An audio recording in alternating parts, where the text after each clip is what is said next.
Assalamualaikum dear students, Allama Iqbal Open University course code 247 Mathematics। जी dear student, chapter number 8 का मुताला हमारा जारी है और आज का टॉपिक हमारा वो है ऑन टू फंक्शन या इसको सर्जेक्टिव फंक्शन भी कहते हैं। F set a to b ऐसा फंक्शन हो कि एफ की रेंज जो है वो सेट बी के बराबर हो जाए, यानी एक तो पहले आपको एक फंक्शन होना चाहिए ठीक, उसकी जो रेंज है अगर वो बी के बराबर हो जाए तो एफ जो है वो onto function a to b कहलाएगा। अगर रेंज जो है वो बी के बराबर हो जाए तो वो जो क्या कहलाएगा, एफ हमारे पास ऑन टू फंक्शन कहलाएगा। मिसाल के तौर पर हमने दो सेट लिए हैं, एक ए सेट है 1 2 3, बी एक सेट है एक्स वाई। इनको हमने टेबल की फॉर्म में लिखा, हमने एक फंक्शन लिया एफ।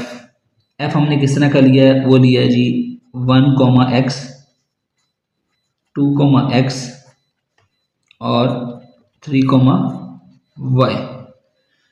हम देखें कि इसकी रेंज, अभी इसको जब हमने लिखा है उसका मतलब है कि देखिए 1 एक तो एक्स के साथ मैच हो रहा है, फिर 2 जो है वो एक्स के साथ मैच हो रहा है और 3 जो है वो वाई के साथ मैच हो रहा है। ये इस तरह का एक फंक्शन है, लेकिन क्योंकि हमने इसे पहले फंक्शन कर दिया इसलिए हम बाकी चीज़ें इसकी नहीं चेक करेंगे, हम इसकी सिर्फ रेंज चेक करते हैं।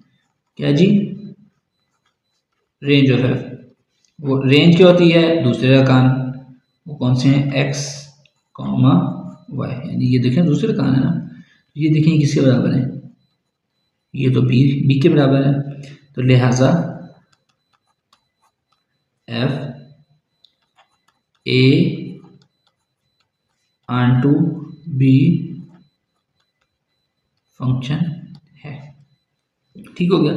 अच्छा, अब हम इसी को लेकर हम आगे बढ़ते हैं। पेज नंबर 215 के ऊपर एक मिसाल है, हम उसकी तरफ मूव करते हैं।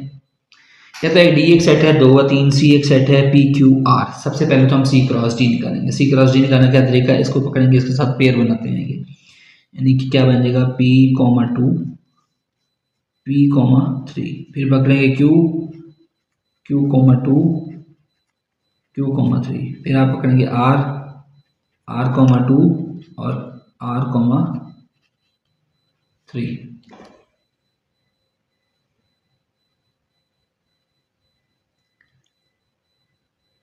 ठीक हो गया। हम एक फंक्शन जी ले लेते हैं। जी एक फंक्शन हमने यहाँ से लिया है, जिसकी वैल्यू हमने कौन कौन सी यूज़ की है, एक चूज की है पी 2, ठीक है, क्यू 2 और R3, ठीक है, ये हमारे पास है। तो हम सबसे पहले इसकी क्या चीज़ चेक करेंगे, सबसे पहले तो हम इसकी डोमेन चेक करेंगे, डोमेन ऑफ जी। अब डोमेन तो मैंने आपको बताई है कि जो आपके पास ये फंक्शन है इसके पहले अरकान वो आ गई जी पी क्यू, क्या ये ए सेट के बराबर है, यस, ए सेट हमारे पास इसी के बराबर है, या वो सी सेट, सॉरी सी है, ए तो इसमें है ही नहीं, ये सी सेट के बराबर है, ठीक है, पहली शर्त तो पूरी होगी।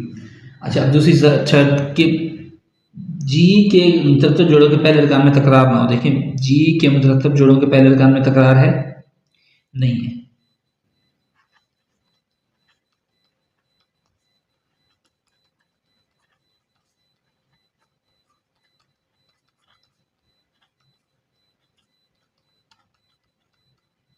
में तकरार ना है, ठीक है। अच्छा जी, ये जो जी हमने फंक्शन बनाया इसको टेबल पर जाहिर करना है, P2 Q2 और R जो है वो 3। अच्छा, अब तीसरी शर्त इसकी क्या थी, रेंज। रेंज जो है वो हमारे पास जी की वो किसके बराबर है, वो रेंज बराबर है 2 और 3, ये जिसके दूसरे रकान होते हैं ना, दूसरे रकान, वो उसकी रेंज कहलाते हैं, वो इसके बराबर है। तो क्या देखें, ये डी सेट के बराबर है, यस। तो बस जी सी ऑन टू डी फंक्शन है। ठीक हो गया डियर स्टूडेंट। चले, अब इसके साथ ही हमें एक और मिसाल भी है इसी पेज पर, वो भी हम कर लें साथ ही। वो कहता है ए एक सेट आपके पास दिया हुआ 3 5 7, बी एक सेट दिया हुआ एक्स वाई जेड। आप कहता है ए क्रॉस बी पहले निकाल, ए क्रॉस बी तो निकालना आ गया ना, इसका एक पेयर, इसका एक पकड़ा है, उसके साथ पेयर बनाते हैं 3 एक्स 3 वाई 3 3, 5 एक्स 5 वाई 5 जी। और तीसरी बच गई 7, x 7, y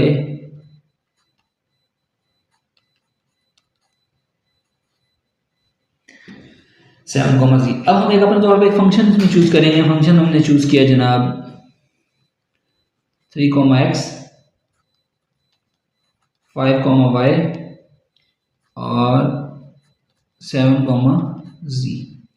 ठीक है, अब सबसे पहले हमने क्या चीज़ चेक करनी थी? हमने चेक करनी है डोमेन ऑफ एफ।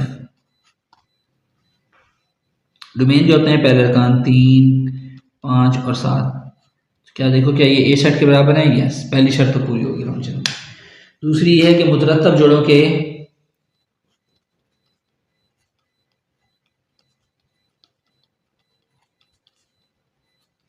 पहले अरकान में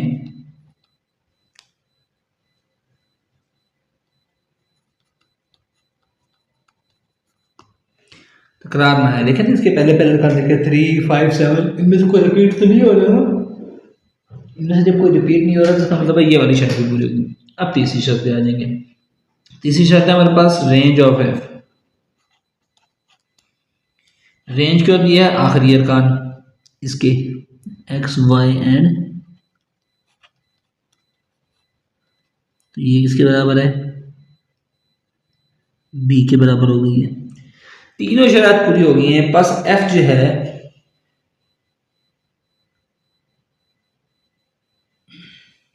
रेंज में दोबारा बता दो, रेंज हमने कैसे निकाली है कि इसके जो दूसरे अरकान होते हैं सेट के वो हमारे पास वो रेंज होती है। तो रेंज ऑफ एफ हमारे पास आई एक्स, वाई एंड जेड जो कि बी सेट के बराबर है। तो लिहाजा एफ हमारे पास ए से बी ऑन टू फंक्शन है। तो डियर स्टूडेंट, इसी के साथ हमारा टॉपिक खत्म होता है। नेक्स्ट लेक्चर में हम इंशाल्लाह नेक्स्ट टॉपिक के साथ हाजिर होंगे। आई होप सो कि आपको समझ आएगा। अगर कोई चीज़ समझ नहीं आई तो आप कमेंट सेक्शन में मुझसे पूछ सकते हैं। Thank you. अल्लाह हाफ़िज़।